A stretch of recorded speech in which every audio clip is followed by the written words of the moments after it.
Capitalk Sports Update with Ngoni.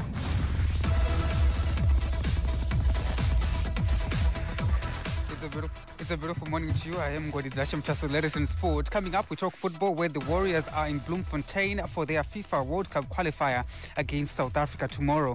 Late inclusion into the Warriors squad, Richard Hachiro trained yesterday with the team in Bloemfontein. Following the 2-0 loss to Lesotho in Soweto on Friday, the Warriors will be looking for a positive result. Meanwhile, South Africa coach Hugo Broos says he is expecting nothing short of a victory against Zimbabwe after a 1-0 draw away to Nigeria on Friday. At the World Cup qualifiers, matches played, Sao Tome went 1-0 down to Liberia. DR Congo won 1-0 against Togo. Djibouti drew 1-0 with Ethiopia. Mauritania 1-0 against Senegal. Papa Sarr with an assist for Habib Diallo's goal. Senegal winning that one 1-0. Namibia and Tunisia drew 0-0. In international friendly matches, France and Canada drew 0-0 while Italy beat Bosnia 1-0. And it's 4 days before the Euros 2024 in Germany and ahead of the competition. France forward Kylian Mbappe says the Euros are more complicated than the World Cup and difficult to win. Former French footballer Frank Leboeuf agrees with Mbappe.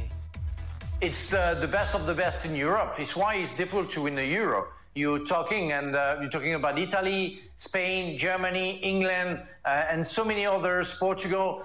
It's so difficult to win, where, with all due respect, you have the chance in a World Cup to find more, exotic teams where you know that you're going to win. So, yeah, at the end, it's getting hard because you're going to face Argentina and Brazil in semi-final. But you have easiest game. It's still harder to win a Euro for me than a World Cup. Let's shift attention to the Comrades Marathon. Zimbabwean long-distance runner Givmo Madzinganyama finished 10th at the Comrades Marathon in South Africa, finishing in 5 hours, 37 minutes and 9 seconds. Peert Versma of the Netherlands was the convincing men's winner, crossing the finish line in Pietermaritzburg in 5 hours, 25 minutes and 0 seconds. Zimbabwe had 240 participants at the race.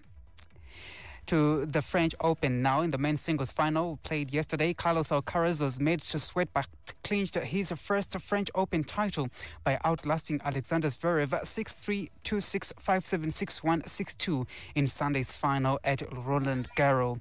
The 21-year-old filled a Rafael Nadal-sized void at Roland Garros with a marathon victory in 4 hours and 19 minutes. In the lead-up to his first French Open final, a photo reappeared of a 12-year-old Carlos Alcaraz sitting in front of the Eiffel Tower watching the tournament on a big screen. Alexander Zverev paid tribute to Alcaraz for putting up a spirited performance in that final. Congratulations, Carlos. Third Grand Slam, 21 years old. It's incredible. You won 3 different ones. It's an amazing career already. You're already a Hall of Famer. You already achieved so much. And of course, to my team as well. Thanks for not only the last 2 weeks, but obviously the long journey that we had. Also since the injury on this court. We're close today, not enough, but hopefully one day we'll be able to hold this trophy together. So thank you.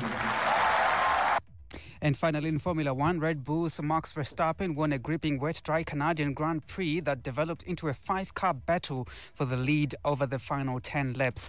Now, here's how the podium looks like. Max Verstappen of Red Bull on pole position, Lando Norris in second of McLaren, with George Russell completing the podium of Mercedes. That's your sport for this hour. Back again in the next hour with another sports update.